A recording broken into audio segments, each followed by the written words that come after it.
Shalom Obracha, que le bon Dieu protège, vous donne la santé, la joie, la prospérité.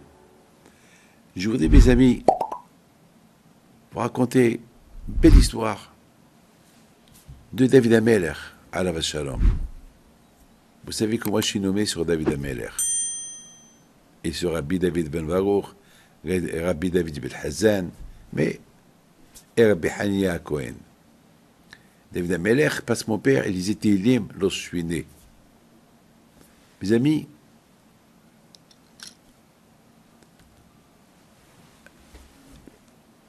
une fois David Ameller, il voit un monsieur qui était fou.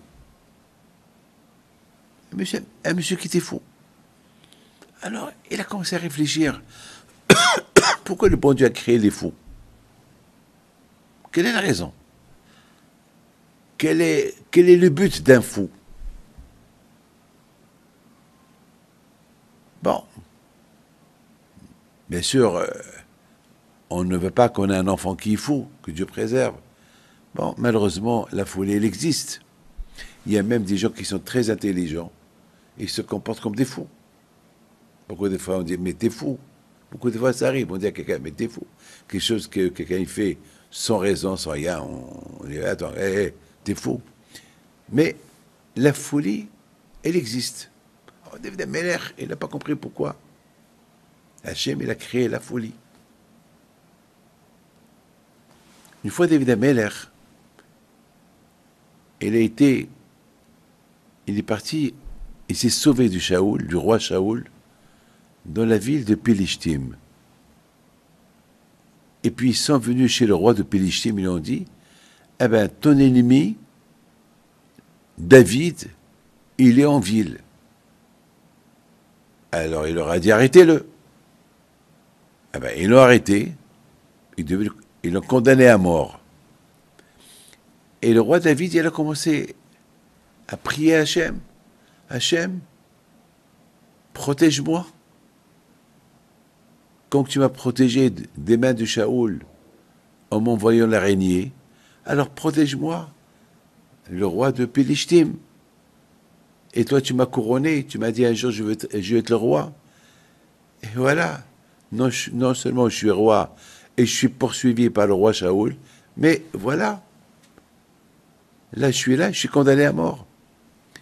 Et puis, il se rappelle, peut-être je vais faire le fou. Et si je fais le fou, eh ben, ils vont comprendre que c'est pas moi David. Peut-être ils m'ont pris, ils m'ont confondu à être David. Et je ne suis pas David. Il a commencé à faire le fou. Il a commencé à déchirer ses vêtements. Il a pris de la craie. Il a commencé à écrire sur les murs. Le roi de Pélishtim, il me doit tant d'argent. Et il faut que je marie sa fille. Il a commencé à faire des folies. Il a commencé à faire des choses. Et au même moment, le bon Dieu a fait un miracle. La fille du roi de Pélishtim, elle aussi est devenue folle. Elle a commencé à déchirer ses vêtements au palais. Alors maintenant, on entendait la fille du roi qui était folle, et on entend David qui fait la folie, et le roi, il dit, mais qu'est-ce qui se passe? Ils lui ont dit, on ne sait pas. Le prisonnier, il fait la folie. C'est pas possible, parce que le roi David, il est intelligent. Celui-là, il fait la folie. Il dit que tu lui dois d'argent, et il déchire ses vêtements, et ta fille, elle est folle. Alors, il leur dit, mais est-ce que j'ai besoin de garder dans mon palais des fous? Allez, débarrassez-moi déjà de ce monsieur-là, que vous êtes trompé sur lui, vous avez cru que c'est David, et c'est pas David, c'est un fou. Occupez-vous de ma fille, qu'elle est en train de perdre la tête. Alors, ils ont libéré David. David, il est parti. Quand je vais au Khoul, il dit à David Ameller, alors, David, tu reconnais maintenant que tout ce que j'ai créé dans le monde, il a une raison. Eh bien, j'ai créé la folie que pour toi. Pour que, avec la folie, tu auras la vie sauve. Mais mes amis, bien sûr, c'est pas à cause de David Ameller qu'il y a des fous dans le monde. Il y a des raisons. Chaque chose, il a une raison. Hachem seul, il connaît les raisons. Nous, on ne connaît rien du tout. Nous, on ne connaît rien du tout. Beaucoup des fois, mes amis, on est tellement intelligent, on fait de la folie. Un faux, c'est pas que celui qui est faux. Un fou, ça peut être même un homme intelligent. Il fait des bêtises. Il se comporte comme un faux. Mes amis, je voudrais vous dire une chose qui est extraordinaire. Vous savez, grâce à tous, on a la mémoire. Est-ce que quelqu'un peut se rappeler qu'est-ce qu'on a mangé la semaine dernière? Tout passe à l'oubli.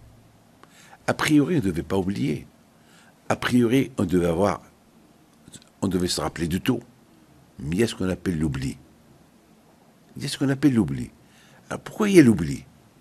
Justement, mes amis, Hachem, il veut que tout ce qui est matériel, tout ce qui n'a pas de, il n'y a pas de profit dans la vie, ça s'oublie. Un mort, il s'oublie. Ce qu'on a mangé, ça s'oublie. Ça passe à l'oubli. Il y a une seule chose qu'il ne faut pas oublier. N'oublie pas pourquoi tu es venu dans ce monde-là. Ça, il ne faut pas l'oublier. Ça serait faux d'oublier ça. Vous savez, dans la tête, on a des casiers de mémoire.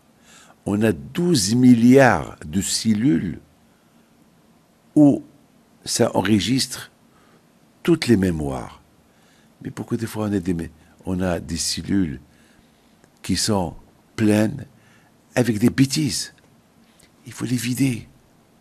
Lorsque la tête elle est pleine avec des bêtises, il n'y a pas de place pour garder des choses sérieuses. Il n'y a pas de place pour le bon Dieu. Alors, il faut qu'on se débarrasse, il faut qu'on vide. Mes amis, une fois j'étais dans une maison, il y avait balagan dans la maison. Balagan. Et j'ai dit au couple, attendez, jetez ce que vous n'avez pas besoin et arrangez les choses propres, parce qu'ils ont dit il n'y a pas de place. Mais s'il n'y a pas, parce que c'est pour ça qu'il y avait la guerre entre le couple. J'ai dit, débarrassez-vous de tout ce que vous n'avez pas besoin, jetez-le, et vous avez de la place pour le reste. Mes amis, tout ce que Hachem il a fait pour le bien. Que le bon Dieu protège. Amen.